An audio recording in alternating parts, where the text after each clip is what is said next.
Agroforestry. Agroforestry moves away from monocropping farm practices, as currently widely practiced in Namibia, to a more sustainable approach that combines trees, plants, and animals and makes farmers less vulnerable to climate change and adverse weather patterns. It is a type of intercropping where trees are grown on pastures or among crops to provide many benefits, such as enhanced plant resilience, increased biodiversity, and more productive and climate-friendly use of the land compared to a monoculture system. The trees themselves can produce many valuable resources like fruit, timber, or fodder. What types of agroforestry systems exist? Agri-silvicultural system is when crops are grown beneath and in between trees. It focuses on mutually beneficial trees and crops to create supportive relationships and a system that is more similar to natural ecosystems. Silvipastoral systems incorporate trees and livestock. Trees or shrubs are primarily grown to produce fodder for livestock, fruit, timber, fuel wood, or to improve the soil. Livestock is kept mainly for meat, eggs, honey, or milk production.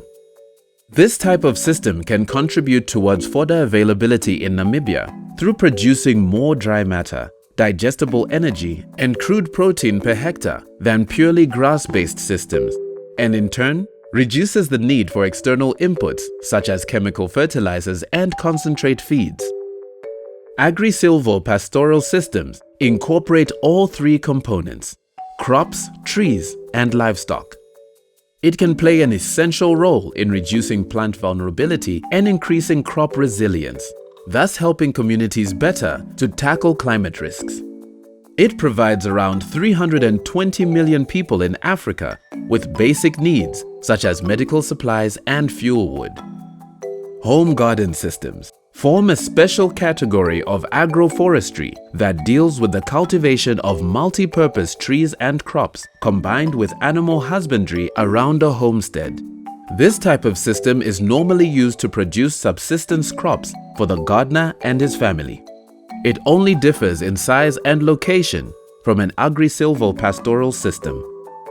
The benefits of agroforestry can include economic benefits such as family income through selling surplus produce, livestock possession through availability of good and cheap fodder, which increases livestock health and numbers, supplementary income through selling of other products than crops such as woodcraft, fruits, or honey, social benefits like improved food security through the variety of food available, improved nutrition.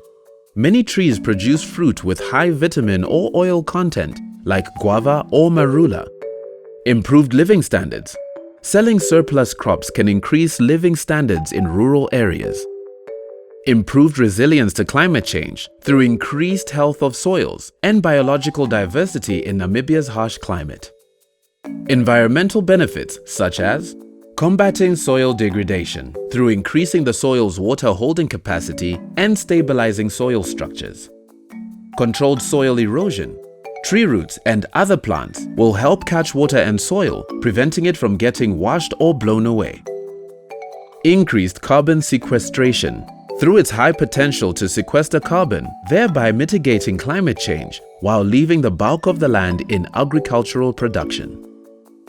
How to establish an agroforestry system? Firstly, identify appropriate options.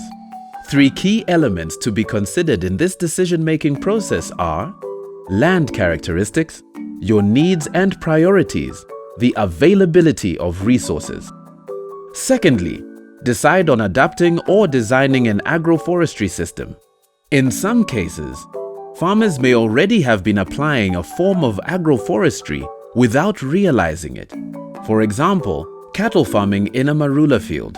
In such a case, look to improve that system rather than to introduce an entirely new one.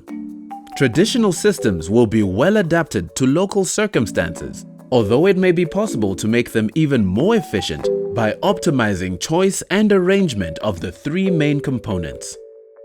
Trees or other woody perennials.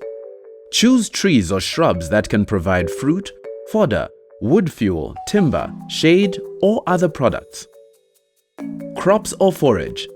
Choose grains, tubers, roots, or vegetables with minimal water and fertilizer requirements that can tolerate shade provided by the trees and that, if possible, can supply fodder to your livestock as well as having market potential. Animals. Consider factors like potential markets, desired products, and interactions with other components of the system. Thirdly, establish an agroforestry system. Site preparation varies according to the land type and agroforestry system. It may be minimal or it may involve extensive works such as land clearing, fencing, irrigation, and fertilization. Lastly, maintenance is needed that includes seedling protection, weed and pest control, fertilization and irrigation, thinning, pruning and coppicing, harvesting. Adoption of agroforestry practices in Namibia's subsistence farming systems can reap substantial benefits, both economically and environmentally, producing greater output. It therefore proves to be more sustainable than forestry or agricultural monocultures. This video was produced with the financial support of the European Union. Its contents are the sole responsibility of the HSF and the DRFN and do not necessarily reflect the views of the European Union.